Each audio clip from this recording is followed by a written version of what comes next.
And a good Monday, everybody. Welcome in Chase and Big Joe, 102.5, 106.3 The Game. Hope you're having a great start to your day so far. It's supposed to warm up.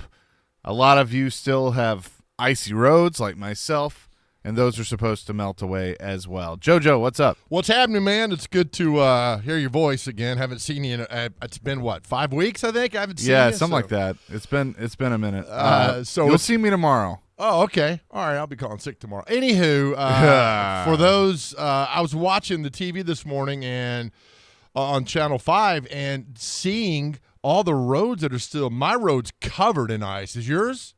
Oh, yeah. Yeah, mine's still covered in ice. My car is at the bottom of the hill. I'm going to walk it later and get out, and then I'm hoping when I come home, I'll be able to get back up. Good, you get some exercise finally. I'm proud of you. How far is your walk down to your car? Half a mile. Is it really? Yeah. Good Lord. Oh, That's man. why I didn't want to do it this morning. That's why I was like, you know what? I'm gonna do one more from home. Yeah, are there any? Is it the whole thing is ice, or are there any like dry spots that you can There's hit? starting to be some dry spots, but like it's bad. I mean, I've had a few friends come get me and take me, and that have 4-wheel drive, and they've had trouble. Wow. Like it's that bad. It's because there's a hill, and it's one of those hills that's not like straight up, but it's long, and so if you lose your momentum at all, you're just screwed. Yeah, I got friends that live in East Nashville. They can't get at all. There's been no thawing. There's no even, not all roads are covered, but they are icy roads in East Nashville. So just stay inside, listen to the show, and let's have some fun. Yeah, exactly. So hopefully things get back to normal tomorrow. I know we're supposed to get some rain that'll help too with above freezing temperatures. So hopefully this is all. I can tell you right now, though, that any thought I ever had to moving to a wintry type climate, I am not doing. I don't. Yeah. So all you boneheads out here in the summertime, like, give me cold weather. Are you happy? Are you happy with what you got right now? Are you satisfied? Do you love it? Here's how bad it is. I'll go to the hockey game tonight to warm up. That's what's going to happen. Yeah, that's exactly what is probably going to happen. But the Final Four is set for the National Football League, and once again, we get the 49ers that basically get a gift because I view it as they didn't win that game. The Packers lost that game. Oh, really? That's how I view it. All right. I can see that. I can tell you what, though. I know your love of kickers, and oh, God. The kickers have a couple of stories this weekend. I will tell you this, though. The Green Bay Packers have one of the brightest futures in the National Football League. They're going to be, as long as they put pieces around Jordan Love, they're going to be in contention for many, many, many years. He's a heck of a quarterback. And you know what we've discovered, and I'm, I'll admit I was a little bit wrong on this. I think we've discovered that Matt LaFleur can be a head coach. Yeah. I think that's the whole thing is that, he only did because of – I was one of those, like he's only doing it because of Aaron Rodgers, and then you see what's going on now and this team. But you put some good pieces around him, man, they're going to be a force for a long – better than the Bears, better than the Vikings. The Lions will be tough with them, but the future's bright for Green Bay. Yeah, and then Houston was a fun story. We talked to John McClain on Friday. You just kind of felt, though, that they weren't quite there with all their pieces. Maybe a year or so away, and Baltimore proved that on Saturday. But I don't think the Texans are going away anytime soon. Baltimore's just that good, and they might win it all this year. Well, Houston played really tough in the first half. Was it tied at halftime? I think it was. Yeah, they gave them a game. Yeah, and then there was not enough there for Houston to go. I don't think they didn't score an offensive touchdown, right? They ran the punt return back. I think that was it. So, but there again, you win a playoff game, you get experience, you go battle Baltimore really well. So the future is really bright. Sorry, Amy Adams Strunk. The future is really bright for the Houston Texans for a while. They can keep it going. Well, and here's the interesting thing to me. So do you remember, I think it was last year on one of the Manning casts, or maybe it was the year before, that Peyton and Eli both were like, yeah, there's this myth that there's halftime adjustments, and there really isn't. Well, explain to me why Lamar Jackson looked like a completely different quarterback in the second half. Like, they had to adjust something. Yeah, they did, and he just probably, look, he hadn't played in, 3 or 4 weeks, right? Yeah, he didn't play in the last game. Yeah. Which I don't think is good for him. Like when they rest him and then they have the bye, like I don't think it's good for him. I think it's perfect because what are you going to do? You sprain your ankle on some and then you hear no, it was good. But he battled through it and look, now what's going to happen, Kansas City's going to have to contain him and because he makes so many things happen. But here's the good news. Who does Kansas City go up against in practice every day? Kansas City? Yeah. Who do they go up against? Who's the quarterback? They go up against Mahomes. Yeah. So Mahomes scrambles, runs around, does all that stuff on the fly, ad-libs. So they're going to be used to not to that level of how great Lamar Jackson is, but they're still going to be ready for the scrambling and things that can happen on the fly. So this will be a great football game, which leads us, Chase, to the Kansas City-Buffalo game. Yes, that was an interesting one. And look, Buffalo had several opportunities to win that game. Stephon Diggs, dude, right to you, man. You got to catch that. That was a touchdown. And right. you're a top receiver in this league. You're paid like a top receiver in this league. You got to make that catch. And so I put it on Twitter last night. I think that was his last game as a Bill because something has seemed off this year. And like last night, he was barely involved. And then when they tried to get him involved, he dropped it. I mean, he's been out there blocking. Yeah, well, I mean, take advantage of what maybe Kansas City just took him out of the game last night, and that they had Buffalo had to do other things to get it done. But I'll tell you right now, I know Patrick Mahomes has won 2 Super Bowls, and those are the highest level of game you could win. But I'm telling you, put that Buffalo win last night right underneath those Super Bowl wins because now the narrative is because all we heard was like. He's never played on the road. He's never, except for the Super Bowl, he's never played on the road in a playoff game. And hey, look, he put that to rest last night. And again, why can't anyone cover? I think the only person that can cover Travis Kelce is Taylor Swift when she pulls the covers up on him. I think that's it. I think that's it. Nobody. He's open every time. It's amazing. Yeah, and his brother was cracking me up last night. Jason Kelce was up, and here's a suite with Taylor Swift and Brittany Mahomes and the Kelce parents, and here's Jason Kelce with his shirt off chugging beer. Right. It's like I said to Ricky, that's my spirit animal right there. Did you see the video of him going out into the crowd and picking up the little girls, and so they could wave at Taylor Swift? Oh, yeah. That was awesome. My goodness, man. I mean, and I'll say this too. I think whenever Kansas City's season ends, if it's next weekend or if it's a Super Bowl, I think Travis retires too. I think they're going out together.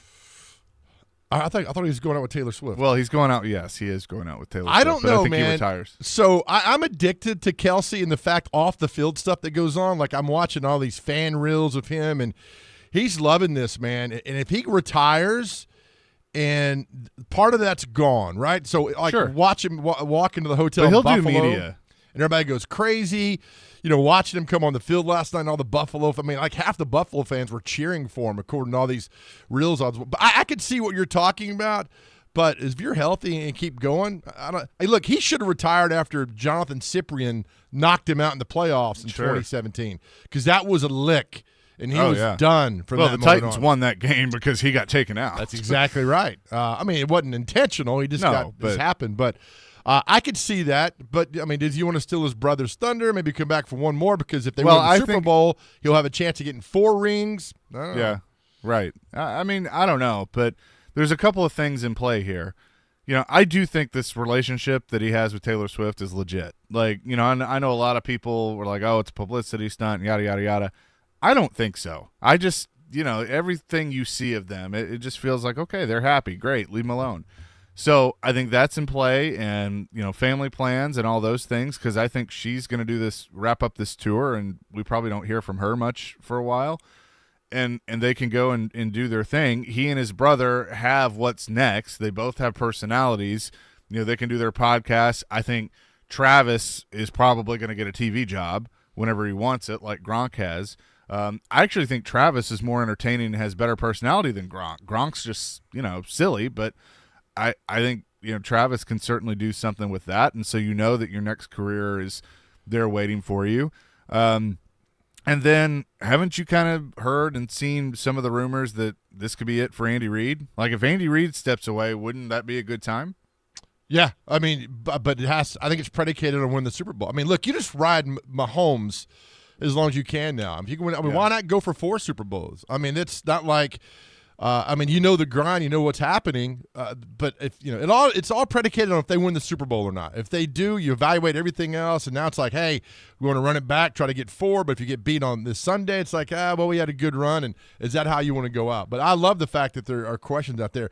Although I will tell you, the Gronk commercial, the one where he's walking in the desert, it's pretty funny. I'll give him that. Yeah. I know it's scripted; he didn't write that, but ad lib wise, I think I'm with you on Jason Kelce, and I'm to that further extent. I think Eli is 1,000 times better than Peyton Manning. 1,000 times better than Peyton Manning. I've heard you say that. Like, he's funnier in a different way. He's so dry that it just makes him funny. Right. Yeah, totally. Whereas Peyton's very much dad joke and, types of humor. That's how it is. And then the other game, Detroit does their thing.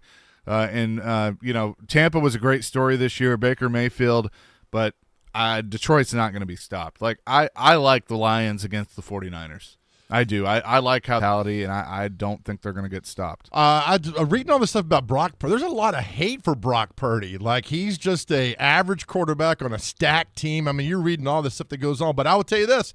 He led them down the field in the fourth quarter, and they got the win on Saturday. And all. I'm like, what are we doing here? He just went down the field and led San Francisco to victory. Just stop with that. It's just this silly nonsense narrative stuff that people put out there. He's a heck of a quarterback, and they're in the NFC Championship game for the second year in a row because of him. Largely, he's part of the team, but the quarterback gets a lot of credit, and he's the quarterback of that team. Yep, 100%. So there you go. The conference championship weekend is set in the National Football League. All eyes are on that, but all eyes around here continue to be on the Titans coaching search, and things might be heating up. We've had a couple of in-person interviews, including another one today. We have? Yeah, we have. Yeah. You didn't know that? They came by this weekend. I know. We'll talk about that. Also, Chase, I want to tell you, there are 3 players who did not have these 3 players on their team, and I'm not kidding you. And these are 3 excellent football players that the Titans should have on their team right now, and there's no excuse, and that's why you're going to get mad at John Robinson when I tell you. All right, you'll tell us that coming up next, plus the latest on the coaching search. You can weigh in on anything we're talking about today, 615-737-1025. That's our phone and text line, driven by WilsonCountyHyundai.com. It's the Chase and Big Joe Show, 102.5, 106.3 The Game.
Chasing Big Joe, 102.5, 106.3 The Game, the greatest duo since Hall & Oates.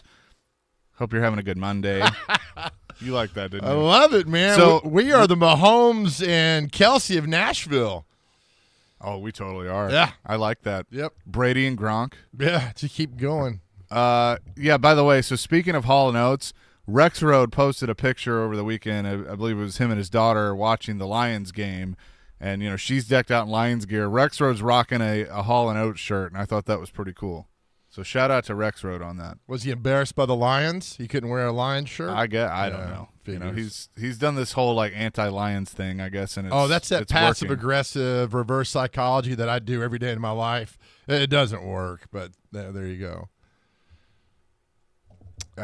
Well, I guess not. No, it doesn't. I mean, the Lions are a fun story. All right, what are the 3 players playing right now that should still be here? All right, you can say if a guy's drafted in first, second, third, or fourth round, it's like, yeah, maybe.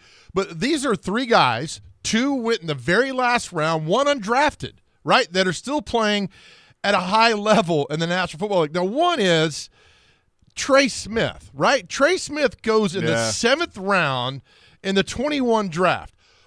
I know there were the blood issues that was going through up in Knoxville, but, he had been checked out by every doctor in the world, and he was fine. And now, I mean, he's playing amazing. I mean, he had some rough go the first year in 21 with the Chiefs. I mean, to acclimate, it's NFL, you got to get acclimated to everything.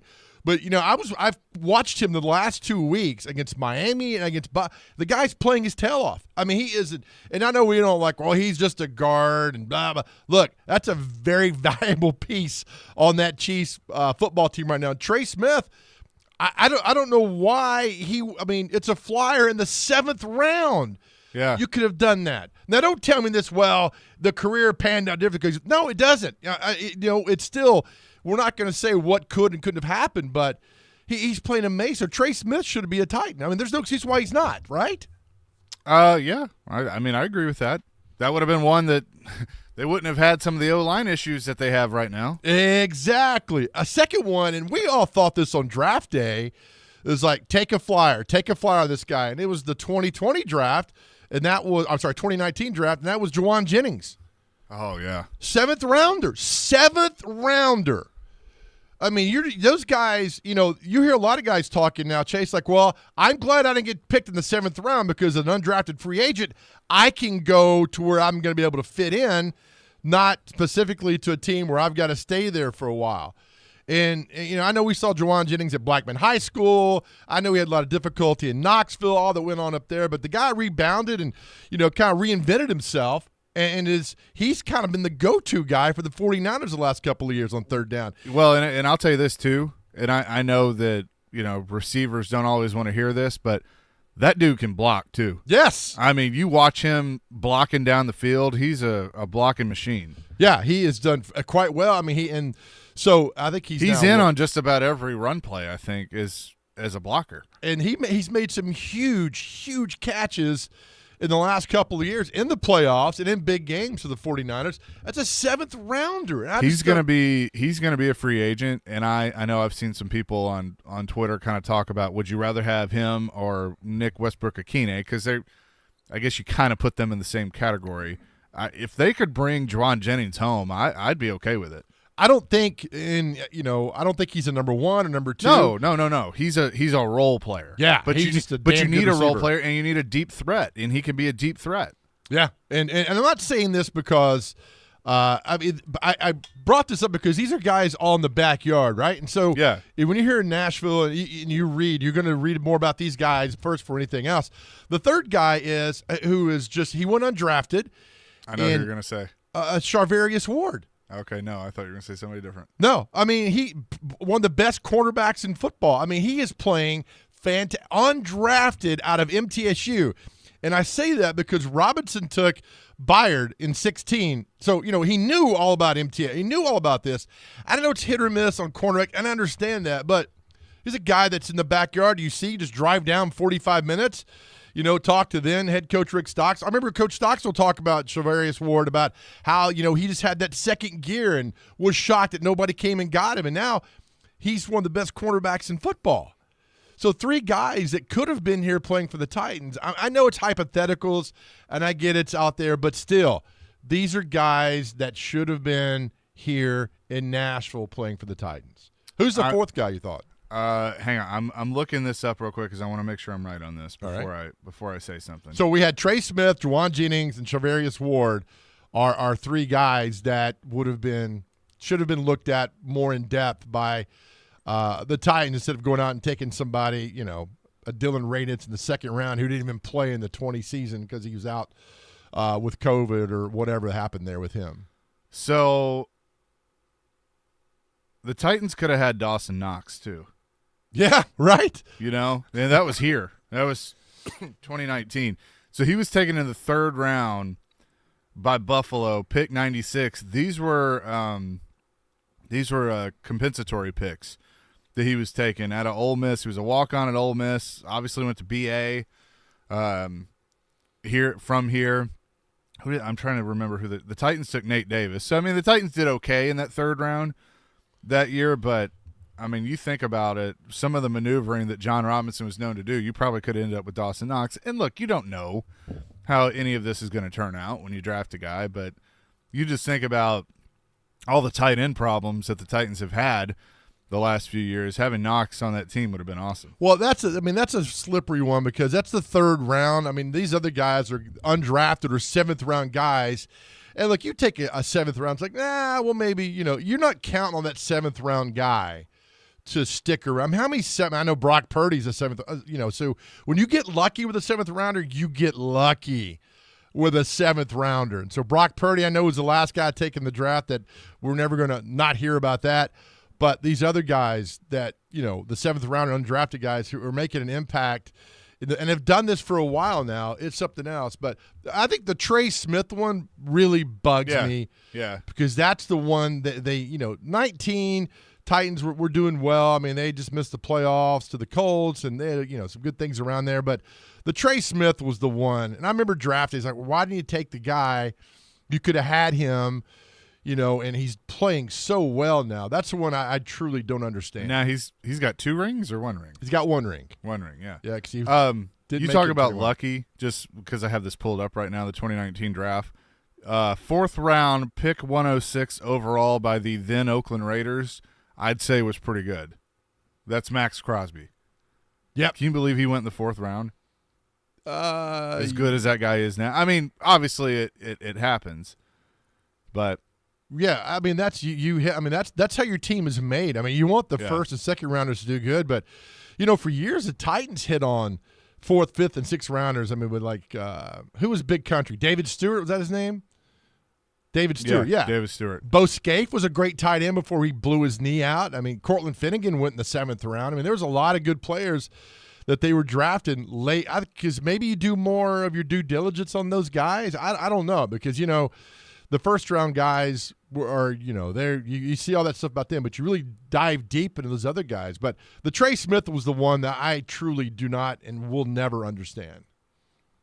Austin and Franklin says the Titans have missed several in their backyard. Reed Blankenship, Robert Jones with the Dolphins. The list goes on. Yeah, Reed Blankenship. I drafted, playing well with the Eagles out of middle, had a nice career at middle, and I think you need to look. I don't know. This sounds so dumb, but when you read about these guys all the time in your backyard, you're not. I'm sure there's some they've missed on like that, as well. But I just know what I've seen. You're Juwan taking Jennings. a fly. If you take a guy in the 6th or 7th round, you're taking a flyer on him. Absolutely, you just are. Yeah, And so the Titans have done that. They just haven't worked. That's the problem. Casey and Gallatin, I'm going to get to your text next. Adam in Portland, your call as well. Because I think that this text is very interesting. Plus, more on the coaching search. It's Chase and Big Joe here on a Monday, presented by Regal Realty Group, 102.5, 106.3 The Game.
Jason Big Joe live from the Spring Hill Heating and Cooling Game Nashville studios, keeping your home feeling comfortable all year round. He's Big Joe. I'm Chase McCabe, Dr. Crane, Nick Frazier on the ones and twos. Real quick, some coaching news for the Titans. They started the in-person interview process. Brian Callahan has come in for his second interview, which was in person. They brought David Shaw in, former Stanford head coach, in for an in-person interview. And then the report, Cameron Wolfe and others have put this out, Panthers OC Thomas Brown is having an in-person interview for the Titans head coaching job today. I'm told he had a strong first virtual interview. Two things. I know I've talked to a couple people that have heard that they were very impressed with Thomas Brown, that he could be in play. But now, with the two in-person interviews with Shaw and Brown, they have satisfied the Rooney Rule. And so they can obviously move forward pretty quickly if they want to with whatever they want to do. I still think the next head coach of the Tennessee Titans will be Brian Callahan. Why do you want a guy who's never called a play? I just said what I think. Okay. And I like Callahan. I mean, I like that offense that he's been with. He's obviously worked closely with Joe Burrow. And so I'm looking at it as he's been a part of that process. I know Zach Taylor's the head coach. Zach Taylor calls the plays, but a guy like Callahan can certainly learn in that system. And you're getting somebody that comes out of that McVay, Shanahan type system to come here and work with your quarterback. And I could see possibly Liam Cohen being on the staff. So there's some things that I like when it comes to the development of Will Levis that I think come with Brian Callahan. There's some things that things I've learned about Thomas Brown. Talked to TD about him the other day. He kind of did a breakdown. I like him. I know people might look and go, Carolina, oh, they were awful. But, I don't think you can look at 1 year and really come up with an evaluation for a guy. They're going to get a young, up-and-coming head coach, and you got to hope for the best, just like you did with Vrabel. All right, so we're taking you want the tie. Well, not you or we, but to take a guy because he's been in the room with Zach Taylor. Is that what I'm hearing from a lot of Titans? Because he's in the room. I just want a guy who puts the game plan together, who runs all that. I don't know. I think he's more than been in the room. I think he's been a part of the game plan. Just because he doesn't call the plays doesn't mean he hasn't been a part of the game plan. Well, how do we know? Because of what he tells them and what, I mean, I don't know. I just think that, everybody's, we got to get an offensive mind in here or whatever. A guy that calls the plays in the situation when it's, 3rd and 15 and, or 3rd and goal and you're on the 15-yard line. What are you going to call? I mean, I don't know. Whatever happens. He's been around, man. He's been obviously his isn't he the son of Bill Callahan? He is. Yep. So I mean, won a Super Bowl with Denver. Detroit's hoping to win a Super Bowl. He is. But won a Super Bowl with Denver. So I like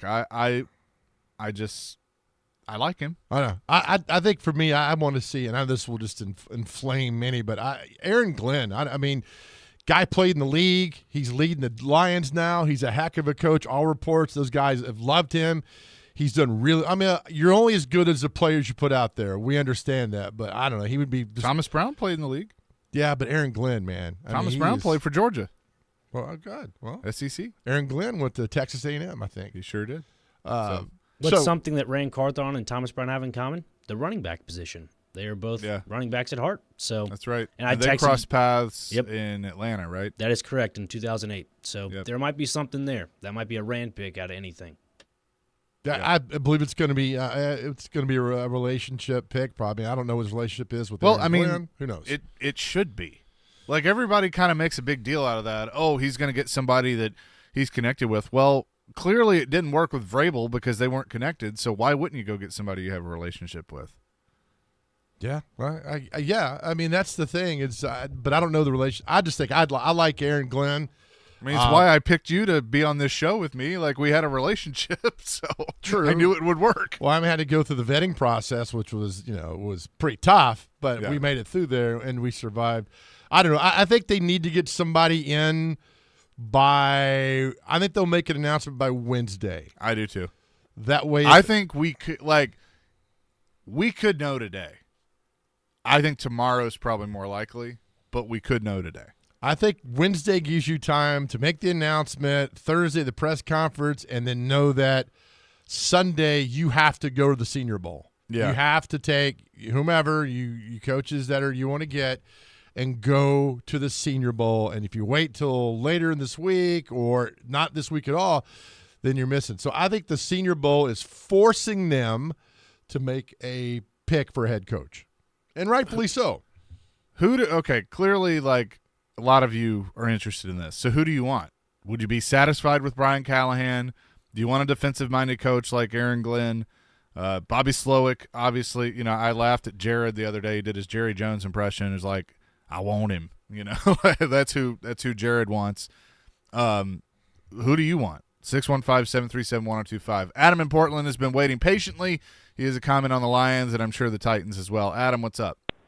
Hey, man. So, number one, I don't know if y'all remember, but Whisenhunt called plays, so not always a great thing. Yeah, true. So, right, it doesn't always work. So, yeah, I do like the Lions, man. I'm sitting here hearing you talk, though, Chase, if you let me address it right quick. Do you remember, dude, I called you every day for, like, probably a month saying the Titans need to draft Juwan Jennings. And you're like, you started making fun of me for it. You're like, golly, this guy loves Juwan Jennings. That's wild, man. I seen the dog in this guy. I didn't care that they were sitting there ranked. Some of them didn't even have him being drafted. They were like, he's going to go undrafted. I'm like, put him at tight end. I don't care. You put him at line, and that dude's going to succeed because he's such a warrior, man. Like, he's always been like that. Even when he was in trouble, like, he's always been like, you can see his heart, man. Like, that dude plays with heart. He was the only one on those crappy blitz teams that, like, would not be scared to play Alabama. We'd get blown out, but the 2 points that we'd score, the 2 times we'd score would be Juwan Jennings touchdowns. You know what I mean? Like, so I always loved him. Not why I called you though. So I do like the heart of the Lions, man. You know, as cliche as that sounds, I think they're America's team now. I think Dallas is a joke when it comes to being America's team. I want to say, if I could see the offensive coordinator for the Lions be given a little more consideration, you know, as far as like, as the front runner for the Titans, that's cool. I understand Glenn's awesome, but I just can't see bringing a defensive guy in right now. I don't know. I think you would have just stuck with Vrabel, right, if you're going to stay defense. So I want offense, man. Okay. Well, appreciate the call, and you call every day now, and we appreciate it. So thank you, Adam, as always. There was also another text about players that, you know, you were bringing up players that should be with the Titans right now. Yeah. Do you remember 2021, what they did in the 4th round? Was that the Caleb Farley draft? They traded up to pick 109 and took Dez Fitzpatrick out of Louisville. At pick 112, the Detroit Lions selected Amon-Ra St. Brown from USC. Ouch. Yeah. I mean, you know, the draft is littered with those things that go on like that, and so, my goodness.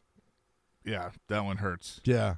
I mean, you can go through all those and see who you could have gotten, and, you know, you go back to what the Lindell White one was. That would we talk about that, about Devin Hester, and they took Lindell White and things that go on that one's way. A little different, though. I mean, I don't know. I guess I would have preferred Hester. But, I mean, Lindell White served his purpose. It just wasn't very long. Yeah, right. Because then Chris Johnson, like, you didn't need him anymore. That's true. You're like, exactly that first right. year of Smash and Dash was awesome. But then it was like, okay, do you really need that? Let Chris Johnson cook. And so they did. Yeah, they did. And, that's the thing, though. We could nitpick the 2nd, 3rd, and 4th round. But it's like, again, it's a 7th-round guys who a team took a flyer on that, you know, you're hoping he hits, but if he doesn't, it's not going to make or break your football team. And with Trey Smith and Juwan Jennings, those guys have far exceeded, you know, what people thought they could do, and they're still doing it at a high level. Alex from Nashville, NWI had 100 more receiving yards than Jennings. I don't get the love for this dude other than UT fans. I mean, just because NWI had 100 more receiving yards, I mean, But that's not the point of Jennings. I don't think that really matters. Yeah, right? Jennings can play multiple roles, and I think the blocking is important. It is. I mean, the fact that he can do that is pretty important. And he's not going to stretch your defense 30, 40 yards down the field, but if it's 3rd and 7, he's going to run a 9-yard route because he's smart enough to know you need 9 yards for a first down and make that I mean, I've seen him get blasted catching the ball and gets right back up. And you're right, Chase. I've seen him block down the field and do all things that go on. Our buddy Music City Bets just texted in, and now I'm watching this. Sorry to switch gears on you. One of the top-ranked quarterbacks in the country, George McIntyre, is declaring where he's going to go to school right now at Brentwood Academy, and I'm watching the live stream. This is a big deal because this is a good course, 6'5". Of course, his grandfather was a former coach at Vanderbilt. His uncle's a head football coach at Florida International, and this is a big deal. I mean, he's been recruited by everybody around the country. So now there's no hats on the desk. He's surrounded by his family. Play-by-play of a commitment, but it's a big deal because it's in our backyard. So are you watching this as well? No, I am not. All right, I'll keep you this. I'll turn it on. Well, he was at the game Saturday in the stands with Josh Heupel watching Tennessee beat Alabama. He's reaching down, and he is committed to the University of Tennessee. George McIntyre is headed to Knoxville. Ooh. Is he really? Yep. He just put the hat on, took the shirt off, took the sweater off, and it's all Tennessee. Oh, wow. That's a big commitment for Josh Heupel. Yep, it is. So he would start next year?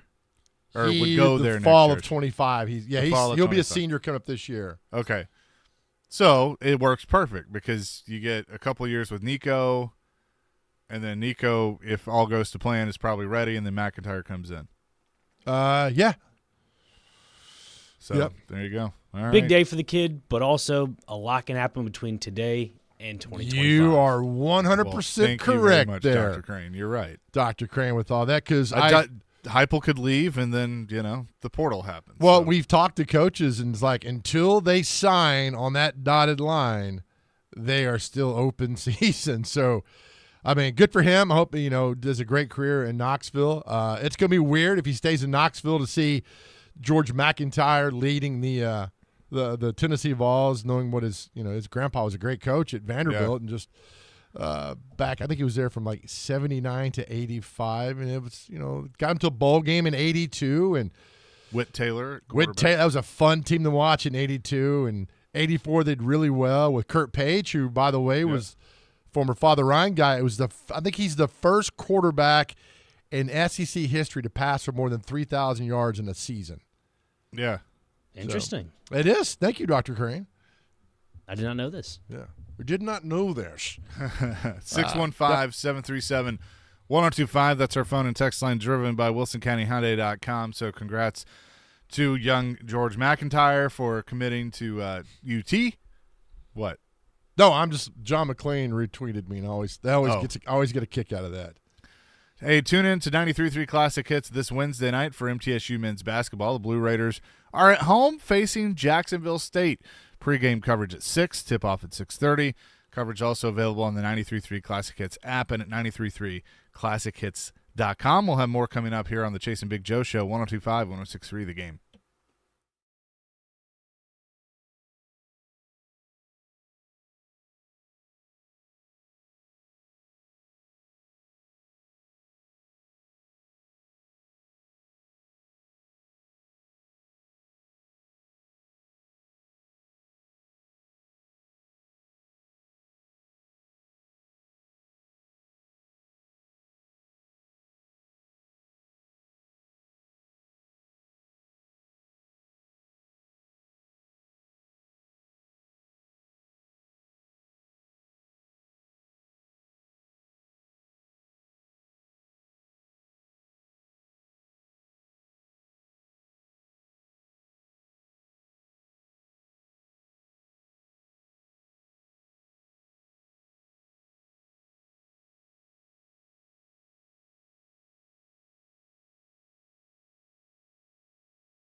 Chasing Big Joe, 102.5, 106.3, The Game. We'll get the thoughts of Jonathan Hutton on the Titans coaching search coming up at 10:30 from Outkick. So you say Wednesday.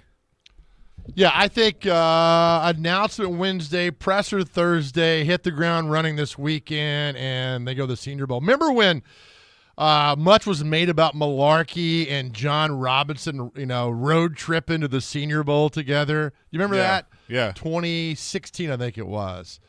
A lot was made out of that and going down. But that was a fun ride, especially a year later or 2 years later when he was like, Malarkey beats Kansas City on the road and is like, I'm getting no support from this ownership or from this team. And that was just a bizarre press conference that was 6 years ago now. I know. It's hard to believe. I remember watching that live thinking, what in the hell is he talking about?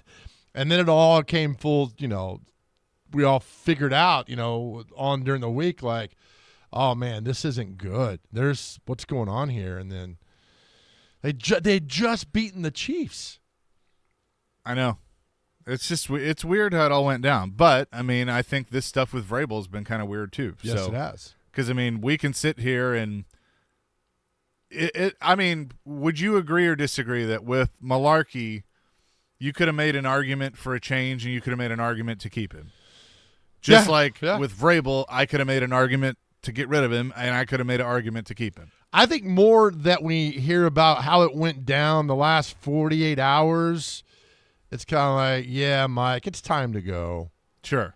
It's time. I agree. And I think whether it's this year or next year, Vrabel will get another job. I know his name has started to come up more as he's gone through the process, interviewed with the Chargers. I still think Harbaugh's their number one target. I think I read he was set to interview with the Falcons. I think Belichick is their number one target. And I know people have thrown out, okay, would he go be a coordinator for Belichick for a year? I don't think so, but that would be interesting. Right. If you maybe he would, but I don't think so. I think that he could end up with a job, but I think that would certainly be interesting for sure. But we'll keep you posted on that. I just looked at Daniel Jeremiah from the NFL Network has his first mock draft out. Oh, Lord. So just looked at it. He has the Titans taking Joe Alt, the offensive tackle from Notre Dame, with the 7th overall pick. Okay. I'd be fine with that. We got the nickname too. When he pancakes somebody, we could do Control Alt Delete. I love that. Flag it, Nick Frazier. You got it. That. Oh man, that's good. So when he's drafted, and then now that happens, like, oh, that's funny. Where did we hear it first? Well, on the Chasing Big Joe show. Oh, that's good. Control Alt Delete when he pancakes dudes. He does have 3 quarterbacks with the first 3 picks. Caleb Williams to Chicago, which I think they're going to trade that pick. Drake May to Washington. Jaden Daniels to New England. Okay. I'm through evaluating quarterbacks after you see a Brady and a Brock Purdy and who was the quarterback that went before Mahomes? Trubisky, was that right? In 2017? Yep. Yeah. They traded up to get him. Oh, man. Daniel Jones. All these. It's down on and on. So just show me what you can do on the field when that happens. Also this, and this is kind of a PSA, will the last Alabama football player who's transferring turn the lights off? Because, my goodness, did you see? They lost the top quarterback. I think he's going to Ohio State. Ohio State's paid out over $13 million, I'm reading, in NIL money to build the perfect team. And they've taken some Alabama players with them if they've gone. Alabama's replacing their players with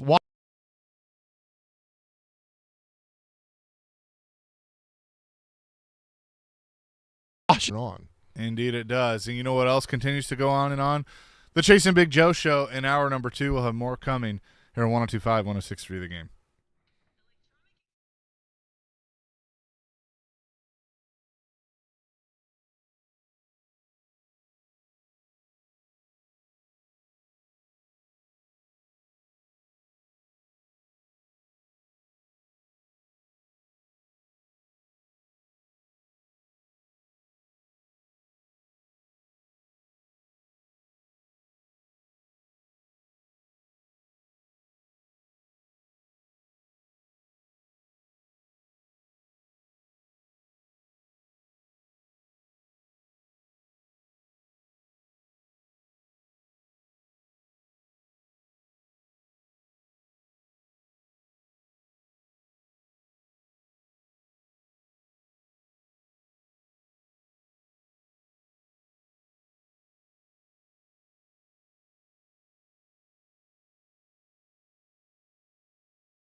Hour number 2, Chasing Big Joe, 102.5, 106.3, The Game.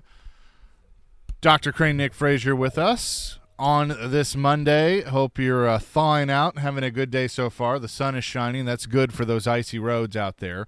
Titans continuing the coaching search, and several have either already come in for the second interview or in-person visits, and more to come. This just coming out from Ian Rappaport.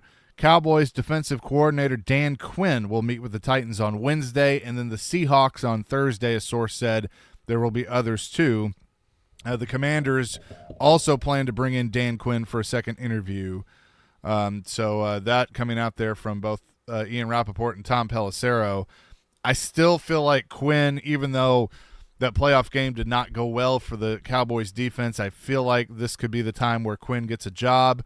And I could definitely see him returning home to the Seahawks, where he was for so many years with that Legion of Boom defense under Pete Carroll. Let's go ahead and make a few goofy predictions right now. I think Slowick goes to the Commanders just because of the relationship with their new GM. I think they're buddy-buddy. I think that'd be a nice fit. You know, that way you could hey, we'll get your quarterback. You can develop him, and you get a lot of positive off what you've done for the Texans with C.J. Stroud, yada, yada, yada. So I think that's why the Slowick train has kind of slowed down a little bit from a lot of things. I think he's a good fit for Washington. Seattle, to me, is interesting because I see, we've talked about Vrabel up there. I could totally see Vrabel there. That would, bring some of that East Coast swag to the West Coast or whatever. I'm making things up now, but that'd be fantastic. Well, but here's the thing there, and I bet you Mike is asking this question because I would ask this question. They've said how's the coffee? Yeah, they've said Pete Carroll is going to be an advisor. I would look at them and go, okay, how involved is he actually going to be? Because I don't want him breathing down my neck. Like, you've made the decision to move on from him as the head coach. He's advising. That's great. But is that just a title and you're going to make everybody happy, or is he actually going to be doing stuff because, this is my show and I don't need him breathing down. Dan Quinn is different. You got a relationship with him, so Quinn could probably work through that a little bit better than somebody like Vrabel that doesn't have a relationship with Pete Carroll. But I think that's important. It is. So let's go back to when is Dan Quinn's interview with the Titans now? Wednesday. So that blows my theory out of the water. If you're gonna, not necessarily. I mean, how many times have you seen so and so scheduled to interview and then, oh well, they have the coach? Not many. Because remember, take off. Well, but remember who you're dealing with here. That. Amy, because I assume Amy Adams Strunk is going to be involved in the in-person interviews. She might find one that she just absolutely loves and goes, don't let him leave the building. You never know. True. And if that's the truth, look, if you feel that way, then roll with it. I mean, that's your gut telling you, hey, that's my guy. So, if they love like Thomas Brown or one of these guys that comes in the next few days, now – I still think Brian Callahan, who's already been here for his second interview, his in-person interview, then, and look, it may be you love a guy and they just go, hey, I'm going to see this through. I'm going to go keep my other interviews. So, but if they really like Dan Quinn, then yes, your theory has been blown away. Right. I'm going to read this caption this is January of 2014 from USA Today. In hiring former San Diego Chargers offensive coordinator Ken Whisenhunt on Monday, the Titans displayed an aggressive approach that not only got the attention of beleaguered fans in Nashville, but NFL observers all across the country as well. So it's all, the hype is great, but until you get here and show what you could actually do, we could talk about that all day long. It wasn't it, if I remember correctly, Tommy Smith was head of the hiring, and correct me if I'm wrong, did he fly down to meet Whisenhunt? Or yeah, he basically, what I remember is, because remember they moved Reinfeldt out of the GM spot and gave him some BS title, which he didn't have very long, and they made Rustin Webster the GM, and Tommy Smith goes, hey, Rustin, congratulations, here's your head coach. Yeah, something weird like that. Yeah, exactly. So it's just, you think you might have your guy. You just never know. I think now they're more in tune with what they want because I'm not sure Tommy Smith did his due diligence on Kenny Whisenhunt, who was fired in a year and a half. And he just saw a guy that took a team to the Super Bowl with Kurt Warner as the quarterback and said, oh, okay. Yeah, that's the guy. And, he did great with Phillip Rivers out in San Diego and all that. And I told you, Whisenhunt and I, with little, not a confrontation, but did I tell you the story about the fist bumps? I think I have, right? Yeah. Yeah. So we were. I think everybody has a not to discredit you at all. No, that's fine. Everybody has a Ken Whisenhunt was a jerk story. Right. Yeah. Yeah. Well, it just. I remember him kind of getting sideways during an interview on the air, and it's just like that was just who he was. It was a terrible time. He wouldn't let former players in the building. That he took a bunch of stuff down, like highlighting the history of the team, stuff that Bud Adams never would have allowed. Yeah, exactly right. Let's talk about this the Atlanta job. Belichick. I mean, he's the one guy who's not been mentioned here at all. No, well, there was that report that came out that the Titans were not interested in Harbaugh or Belichick. Okay, that they didn't want somebody that they had to give all the power to. Yeah, and I still think there's a lot of questions with the firing of Vrabel. If you're a candidate, I mean, it's like, all right, tell me what exactly went down and how I can avoid falling into the same trap that Mike Vrabel did when he got let go. I mean, and that's when you got to figure out who's the boss, right? You the owner's the boss, but who are you going to talk to every day? Well, and two, I think it's time to move on from this whole Patriot way, too. It worked one place, New England. So let's just, all of these Belichick connections. But remember, Vrabel is not on the coaching tree, right? No, he's not on the coaching tree, but he is. Well, in a way he is because he coached with Bill O'Brien. So, you can trace it back, and he played for Belichick. But it's still the Patriot way. Robinson was, bred in New England. So, let's just now San Francisco is the hot name. So everything is going to be tied to the 49ers and the Rams. Yeah, I see that. I mean, that's the thing is that, Patricia was terrible. But who's the other one? Josh McDaniels was terrible and all that. But I just think, when this job is ranked lower than the Carolina job in a lot of eyes, or just as even in the bad eyes of people, this is not good. So this hiring's got to be just an absolute home run. The most successful Belichick assistant is probably Bill O'Brien. Yeah. Let that set in for a second. He's so well liked, right? He's just I know. so well liked. I think just go ahead and give Belichick the job in Atlanta. I think Arthur Blank needs that. I think he wants that splash, and just blast it out there and get it done and get it over with. Again, you need to have a coach in place by the Senior Bowl. Yeah. Now, did they fire the GM too in Atlanta or no? No, the GM's still there. Okay. Well, he might get his office re-signed down the hall. I want to say, I know Thomas Dimitroff had Patriot ties, and that was the former GM that they fired. But I don't know if this guy has Patriot ties or not. But, so I agree. I think Belichick to Atlanta. I still think Harbaugh to the Chargers. Yeah. I'm torn on Seattle. I think Vrabel or Dan Quinn. I think I've been saying Dan Quinn, but now that Vrabel's in play, I think one of those two end up in Seattle. I think Callahan here, I agree with you, Slowick to Washington makes sense. Ben Johnson, I know Carolina, his name's come up there quite a bit. I would feel better about Callahan coming here as an offensive coordinator, not a head coach. That's just me, but they're not going to ask me for an opinion on this.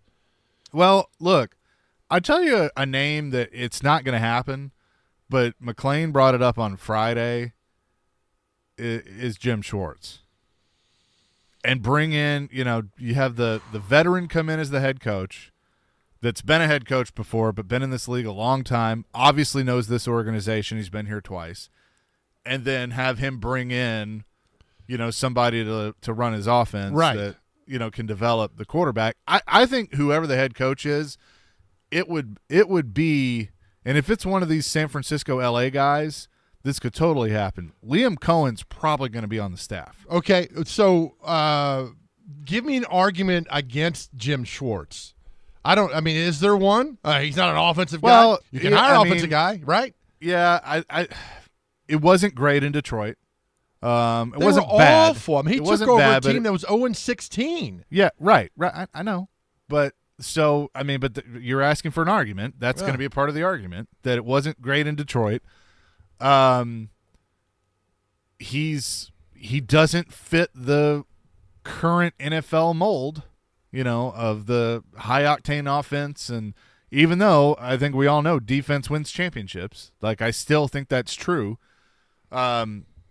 So but again, I'd be okay with it if they introduce Jim Schwartz as the head coach, but they haven't even interviewed him. No, they haven't, and so they're not going to. Why not just take Aaron Glenn? Here's a younger guy who's kind of the new football idea. He can get an offensive coach in here. Although Schwartz is great as a defensive coordinator, but I think Aaron Glenn, the upside there is fantastic with him. And so here's what hurts Aaron Glenn and Ben Johnson. They're still working.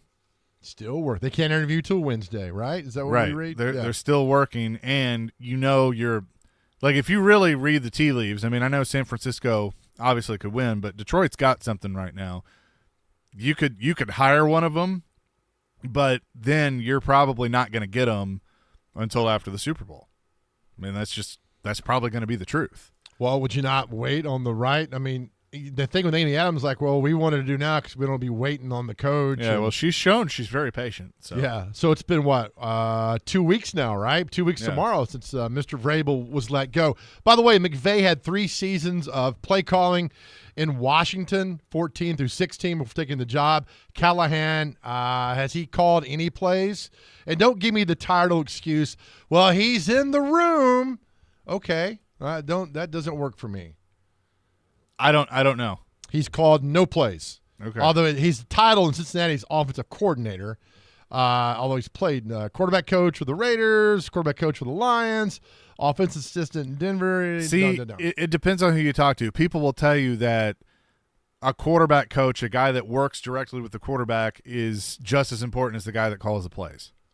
I don't. I think that they're looking at who, can he come in here, whoever it is, and turn Will Levis into the franchise quarterback that they need him to be. I just want to see what you're going to do when it's 4th and goal from the 3, and you got to. I want to see these situations where you can go back with Sean McVay. You could look at his career with the Redskins or whatever Redskins at the time, and say, all right, what did he do here? And it's funny because they did a thing with McVay one time, and they had him call. Can you remember this play call? Remember this play call? And, they said, what about this play call? Oh, that's when Kirk Cousins did you like that. You really like that. And his mind was just fascinating. I don't know Brian Callahan from anything, but I know he's not called any plays. So you guys are all just enraptured with this guy and in love with him. He's not calling any plays. So what are you going to do when he calls bad play? Is this going to come to light in Game 4 next year? Well, who says he's going to come here and call plays? Would he not? Would he not? I don't know. Put his stamp on but that? You're acting like that's what's been decided. I don't act, pal. I perform. Okay, well, you're performing that's what's been decided, that he's going to come here, be the head coach, and call plays. We don't know that. Well, would he not want to? He's coming from I don't know. He's coming from a place where the guy, his head coach, is calling the plays. He just never called a play. If you guys are all in love with him, that's fine. And I hope he comes here and I hope he's wildly successful. But right now, I have nothing on his resume that shows that he's called any plays of significance. And don't give me that he's in the room garbage. So what? I'm not. But I'll give you my counter argument coming up next to the. Well, you want to keep doing give this? it to me next. Yeah, I'll give it to you next. You can weigh in 615-737-1025. That's our phone and text line. Driven by WilsonCountyHyundai.com. Chasing Big Joe, 102.5, 106.3 The Game.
Daniel Jeremiah from the NFL Network has his first mock draft out. He has the Titans taking Joe Alt, the offensive tackle from Notre Dame. I'd be fine with that. We got the nickname too. When he pancakes somebody, we could do Control-Alt-Delete.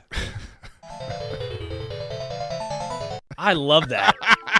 Flag it, Nick Frazier. You got Flag it. that. Oh, man, that's good. So when he's drafted, and then now that happens, like, oh, that's funny. Where did we hear it first? Well, on the Chase and Big Joe show. Oh, that's good. Control-Alt-Delete when he pancakes dudes. You want some pancakes with that syrup? Welcome. I never know what Dr. Crane's going to come up with. That's why he's a doctor. He's the doctor of producing. That is it. awesome. Chasing Big Joe, 102.5-106.3, The Game, presented by Regal Realty Group and broadcasting live from the Spring Hill Heating, Cooling, and Game Nashville studios. Keep your home feeling comfortable all year round.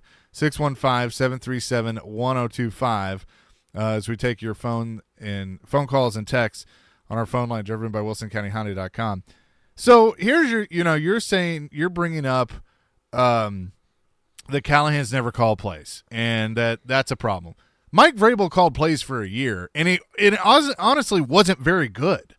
His 1 year as a defensive coordinator wasn't very good, and he got the head coaching job. Matt LaFleur in Green Bay, called plays here for a year. It wasn't great, and he got a head coaching job. So I don't think whether they've called plays or not, I think it's just, can you come be the head coach, and can you put the right staff together and develop the young quarterback? That's what they care about. So an argument. John Harbaugh takes over the Ravens 2008. Our good buddy Derek Mason's on that team. He has an offensive coordinator there that he plugs in that was really good at the time, right? So he had experience because he had been offensive coordinator for the Chargers for 5 seasons. He brought in Cam Cameron. Cam Cameron lasted in Baltimore for 5 seasons, won a Super Bowl. I think he might have been replaced in the 2012 halfway through. But anyway, he brought in guys who had experience calling plays, a head coach that could do that. So, I mean, there are arguments before and against calling plays. I'm sorry. I'd like to know if you could do – I mean, Vrabel gave him the 1 season as offensive coordinator. He hired who was his defensive coordinator in 2018? Was it Dean Pease he brought in here in 2018? Yeah, Dean Pease. All right, with a guy who's got a great record of calling games as defensive coordinator, brought in Matt LaFleur, who's doing quite well with Green Bay. I just think, at this moment, I want to see, if you're going to be the head coach, I want to see, I know Callahan's going to call plays, but, I mean, are you going to hire a coordinator? I mean, there's a lot of questions to go that way. I don't have anything I could put on tape to say – that's his offense. That's what he did. That's what he called right there. There's nothing to see right there. And keep this in mind, too. If you remember, Matt LaFleur interviewed to be the head coach of the Tennessee Titans, and then he became the offensive coordinator. That's right. That could very well happen, too, that they're going through this process, and there's a guy they really like to be the head coach, but then there's a guy that they really want on staff and go, hey, if you don't get a head coaching job, would you be the OC or the DC? And the answer might be yes.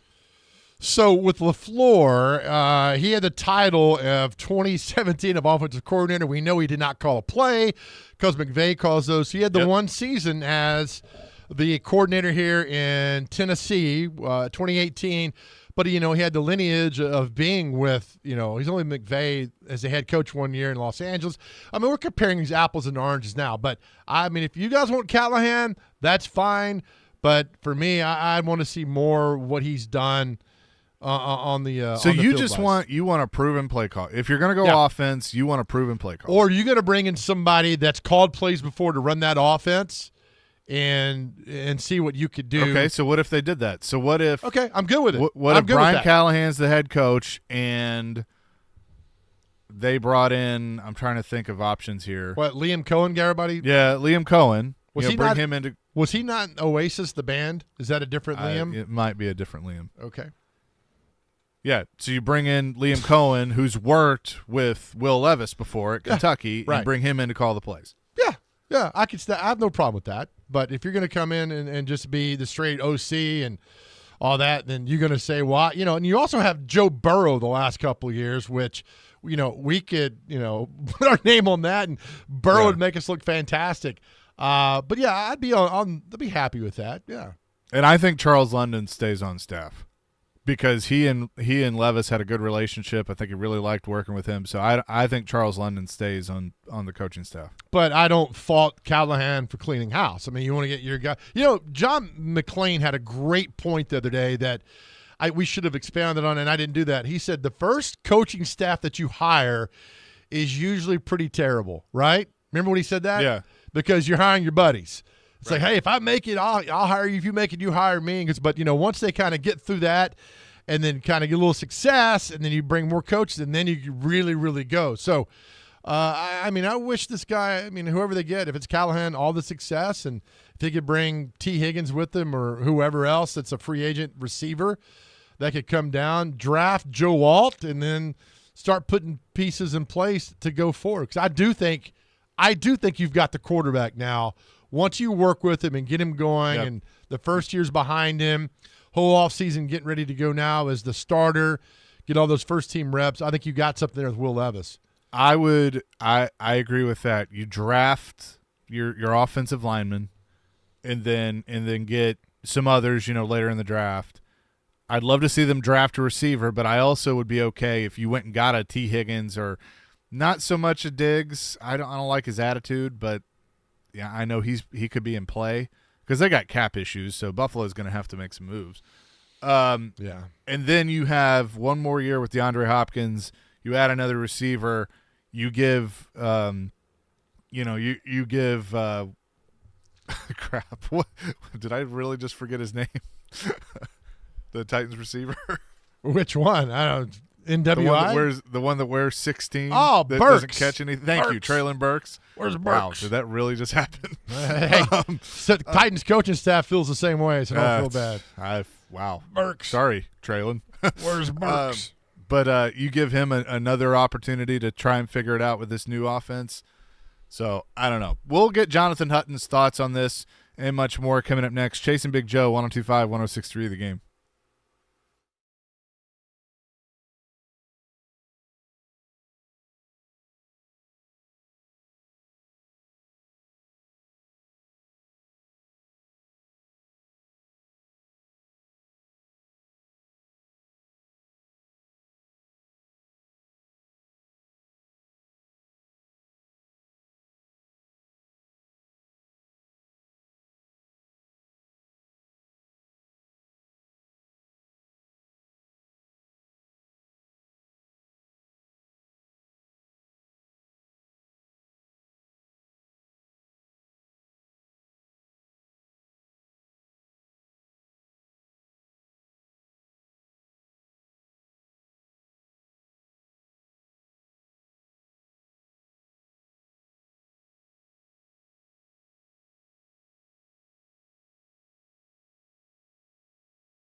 Chasing Big Joe, 102.5, 106.3 The Game. He's Big Joe Dubin. I'm Chase McCabe. Titans coaching search continues.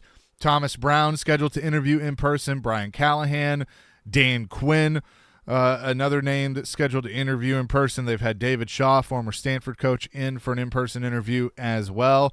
Who is it going to be? Jonathan Hutton joins us now from Outkick to give his thoughts. We haven't gotten to talk to you in a couple weeks on this show, Hut, but it's obviously pretty crazy right now with what could happen with the two-tone blue. Is there a guy that stands out to you to be the next Titans head coach? Well, and hope everything's going well, guys. To me, I look at Callahan just because of personal, I guess, qualities that I would be looking for. Outside looking in, 30,000-foot view, I think we would agree. If we don't, I love the discussion. But I think the qualities would be, Chase, give me a coach with an offensive background who has also worked and developed quarterbacks that have had success.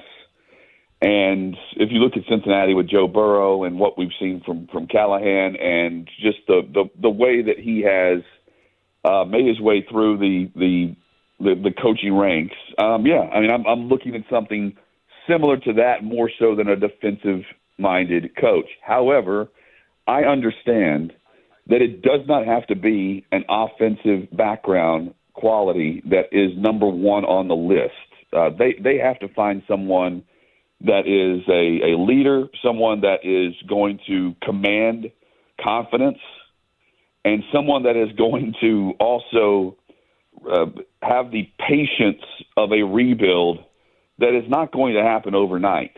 And you have to have confidence in your leader as you go through the rebuild as the voice of and the face of the franchise during the regular season. I think that's pretty evident that the head coach is going to speak on a daily basis, and that's pretty much all you're going to hear from between the months of August and December.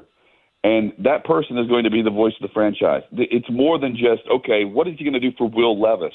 What if the guy that blows you off just blows the socks off is like, oh, you know what? This is why we didn't draft Will Levis in Cincinnati or in San Francisco or in Houston. Well, if you really like this guy, why you have to take that into consideration as well, because you also passed on Will Levis at pick number 11. So I'm willing to sit and listen in this process. I mean, Chase, you rattled off like half of the coaches they've talked to. I love the process from that perspective because the preliminary interviews are out of the way. Everything's done over Zoom, and now you can begin to have your face-to-face interviews as you bring guys in for their second chat, or you are able to talk to coaches for the first time over the weekend on Zoom, and then you pop them in for a face-to-face interview in Nashville because they were already coaching in the postseason. I like the process from that angle, and I think if the Titans didn't take advantage of talking to 9 to 12 coaches, they weren't taking advantage of the timetable that the NFL has enforced now. We all remember, Hut, what happened the last time they went through this. They interviewed both, obviously, Mike Vrabel and Matt LaFleur for the head coaching job. Vrabel got the job. They brought LaFleur in as the offensive coordinator. Could you see a similar scenario here where they have somebody they really, really like to be head coach, but they bring in one of these others to be a coordinator? Well, but see, on your list, Chase, how many are positional coaches? Because you have some that are already coordinators. That's right. Yeah. And so LaFleur was, so he was not the play caller. So you would have to have a situation like that where the team is going to not elevate by title only someone to from a positional coach to an actual coordinator who's going to call plays. The way that was all arranged with Vrabel came in as the head coach, and LaFleur was essentially the head coach of offense. He was running the offense, and it was Vrabel that was running the show. It worked out. Now, in the moment, did I think LaFleur was head coach material? Like whenever he was hired by Green Bay, I didn't think he was going to be ready. No. But they knew that he was ready to run an offense that was going to elevate. And, oh, by the way, he touched the cloak of Sean McVay.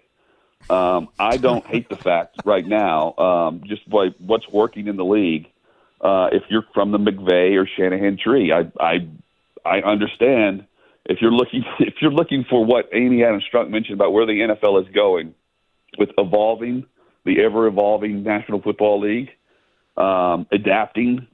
That's certainly what teams are doing. They are adapting to the two men that everyone talks about, Sean McVay and Kyle Shanahan. Oh, man, we're going to hell for that one. Touch the hem of the garment. That's a good one, Hutton. Jonathan Hutton is with us this morning. Lay down the palm leaves. Lay down the palm leaves. Oh, man, take me out of this, Dr. Crane. Listen, Jonathan, who do you not want to see? We talk about who the good fit here and there. Who do you think's not a good fit for the Tennessee Titans? Well, again, I think someone who is okay, straight up. Yeah, straight up. And I don't think I'm not giving him credit because of a situation that he probably regrets. But Thomas Brown in Carolina, for an offense that did what? Yeah, I'm thinking, okay, how much of this is on Frank Reich? How much of this is on a situation where you're trying to abandon ship and ownership and everything that you're set up with? But, I mean, do I give him a chance? Yes. Do I look at that and think, man, this is going to be the perfect solution that is going to win over the city, win over the team? And this is why we moved on from Mike Vrabel. Absolutely not. Like, just perception to me is reality, Joe.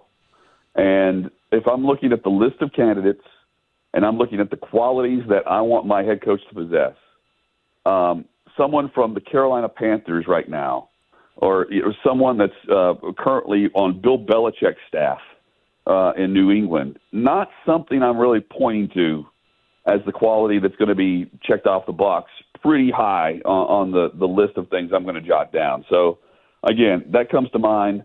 The David Shaw interview is fascinating because he interviewed in Denver, and he stayed out of it. He stayed quiet for the most part, too. And, I mean, if we were making a short list of leaders, and he is someone that came up for me when we were talking on Hot Mic, Chad and I, about a commissioner of college football.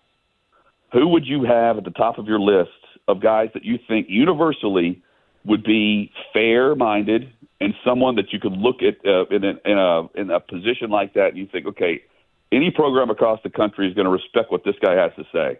I would put David Shaw pretty high on that list of just guys that I think would be non-controversial for any program in college football in making a disciplinary decision or making a decision on behalf of a governing body.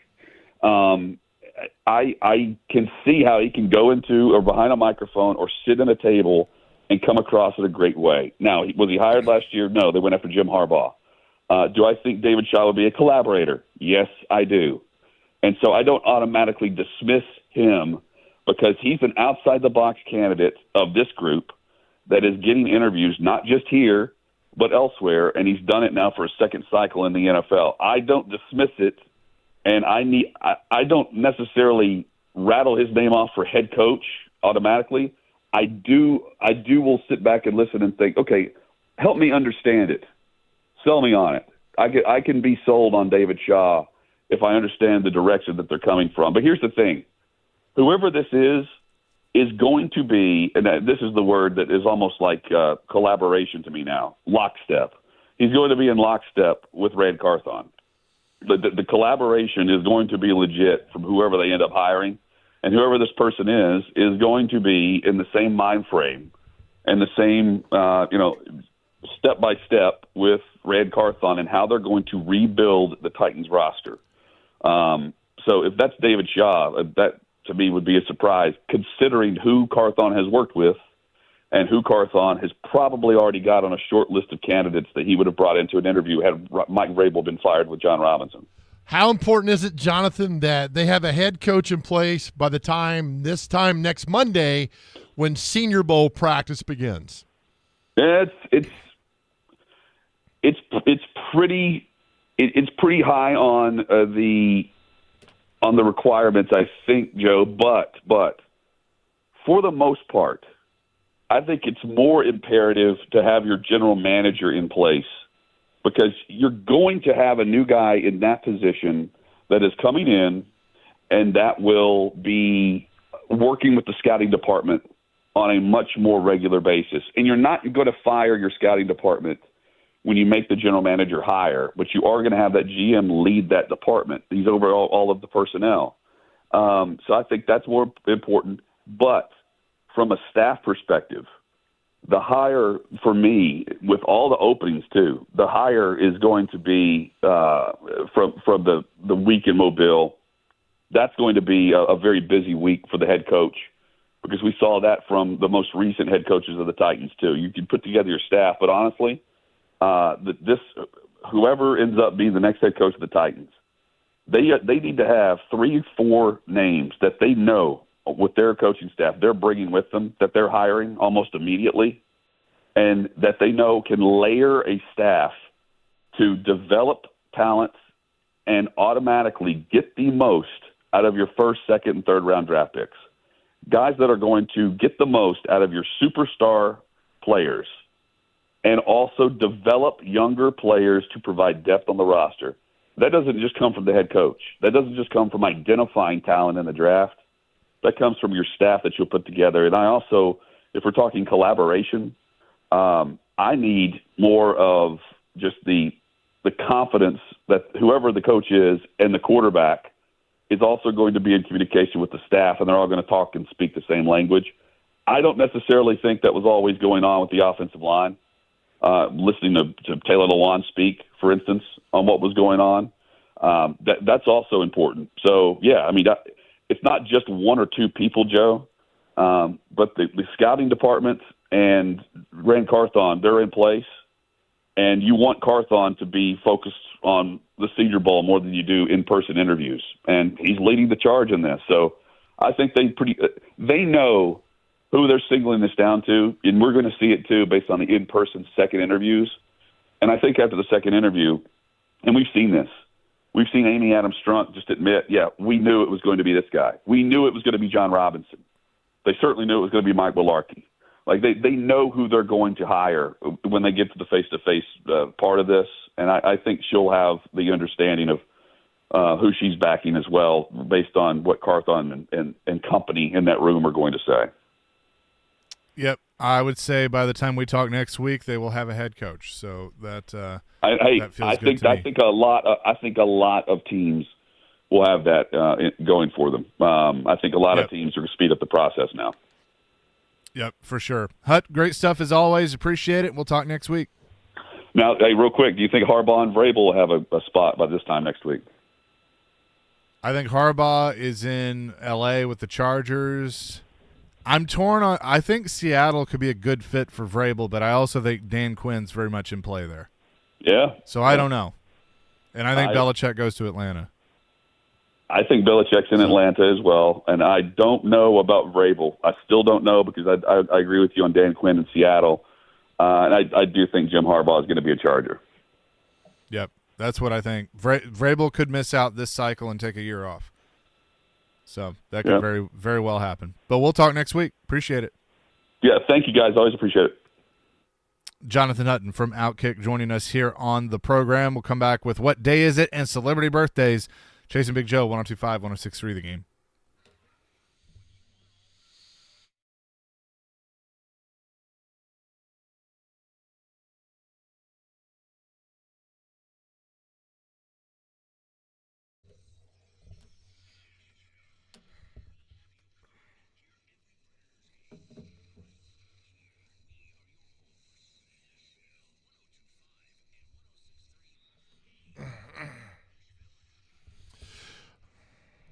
All right, friends. I love hearing from all of you that have used medical house calls and love the experience and, most importantly, the care. Here's how it works. One, give them a phone call, because all visits start with that phone call with one of the providers to determine the extent of your needs. Secondly, pick your treatment.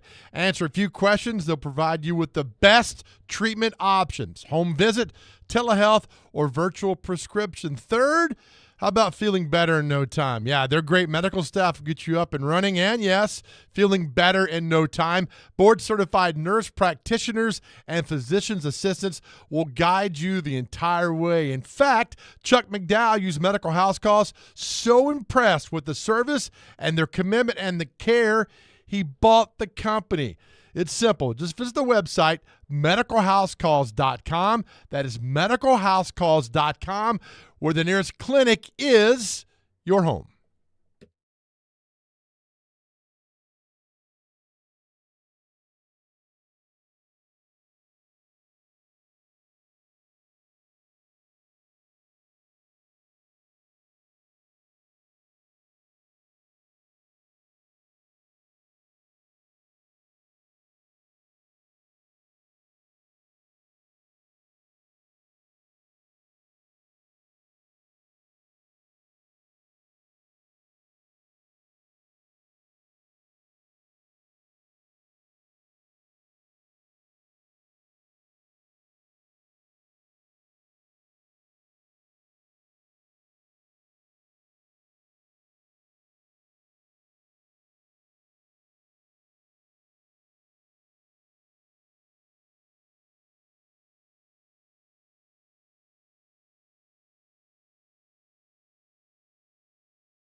Chasing Big Joe, 102.5, 106.3. The game, Vanderbilt men's basketball, will be back in action Saturday on 94.9 The Fan as the Commodores will take on the Vols at home. Tip-off at 5, pregame at 4:30. Coverage also available on the 94.9 The Fan app. Also, want to announce this event that we have coming up. Joe, I know you're going to enjoy this because it involves food. But we are officially inviting you to our first ever Super Saturday event. Join us and come hungry Saturday, February 10th at New Heights Brewing for all the soup you can eat from some of the finest restaurants in Middle Tennessee. You can bring the family and enjoy delicious soup, live music, games for the kids, and more. It's our first ever Super Saturday. It's the day before that big game, benefiting the Nashville Predators Foundation. More details to come, including how to purchase tickets. So stay tuned for that. But really excited to do that and sample a bunch of soup. So it'll be cool. Well done. For I sure. look forward to that. Yes. With that, let's get to what day is it and celebrity birthdays. Dun, dun, dun. Sorry, Dr. Crane, you got a lot going on back there. Give it to us, baby. You got it. Here we go. First one we have is Dance of Seven Veals Day. Excuse me? Okay. Veal? I don't know. Next one, please. National Blonde Brownie Day. Blonde brownie? Yes. Okay. I don't think I've heard of that. No, these are great days. But I guess I've heard of blonde brownies. Yeah, okay. I National like blondes. What can I say? I love brownies. Polka Dot Day. Excuse me. It's National Polka Dot Day? Yeah. Okay. You have that, and then you also have National Southern Food Day. Oh, I like that. National Hot Sauce Day. Wait, is Cracker Barrel Southern food? Yeah. Okay. Who wouldn't say it is? I don't know. I'm just asking, man. Okay. God, defensive over there. I'm just saying. Got some What's good the fight? cornbread. Next one we have is National Community Manager Appreciation Day. Oh, okay. Is that like a Okay. Justin Beasley? Congratulations, Justin. No, he's just doing selfies with his shirt off and his kid. So The next Crazy. one we have is International Sweatpants Day. Oh, that's I every day. support that. Yeah. And the last one we have is, oh no, that is it. I'm sorry, I read the wrong one. Is That it saying gray sweatpants? Is that what you need to wear? That is the picture on here. Just It is gray sweatpants. that's the big thing is. I'll let y'all Google that. Yeah. You just stop. You can stop right there. All right, time. Well, none of those Southern food I could get behind, Yeah. and Yeah. wear gray sweatpants. All right, here we go. Celebrity birthdays. Got to get these within 2. Celebrity birthdays brought to you by possibly you. Together at CromwellMedia.com. All right, our Email first me. birthday, Steve Perry, the best singer of all time. Steve Perry, 71. 74. 75. Nice. Nobody comes close to Steve Perry, my friends. I don't know that guy. Let's go down here and see who this is. Actress Diane Lane. She was in The Outsiders. She was in Six Pack. She was in Superman. She's done it all. Was she in The Perfect Storm? She was Yeah, married to it's good. Mike Wildbank. 60. 63. 60. We're tied at 1. Well done. Let's see. Oh, DJ Jazzy Jeff. How old is Jazzy Jeff today? 53. 58. 59. Dr. Crane's up 2-1. Guy Fieri, birthday. I got a great Guy Fieri story I'll tell you one day. 55. We go a little higher. 57. He is 56. That's a push. Well done, guys. Actress Olivia Diabo. She was on The Wonder Years. 63. 67. 55. Guys missed that one big time. Let's see what else here. Bass player of Alabama, Teddy Gentry. 75. 79. 72. Actress Linda Blair from The Exorcist. 71. 54. 65. The scariest movie of all time. Actor Balthazar Getty. Balthazar Getty. I don't know who that is. I think he's in one of those so little weird Middle Earth movies that y'all love so much. 57. I don't know. 62. 49. Probably last one here, Joe. Rapper Logic. This is for the win, Chase. I mean, for the tie, Chase. Rapper Logic. 38. Logic. Oh, boy. Something this show doesn't have. None. 42. 34. Dr. Crane, you win 2-1. Well done. Thank you, sir. Congratulations. Well done. Hey, as we leave you on our show every day, to our guys out there, look, we know it's January and it's cold. It can be dark out there, a little depressing. Look, it's okay to not be okay. If you need to talk to somebody, please dial 988 on your cell phone. Reach out to us. Just let you guys know that you are loved and our world is a better place because you are here. Know that. Indeed. Caroline, Willie, and D-Mace coming up next. 102.5, 106.3, The Game.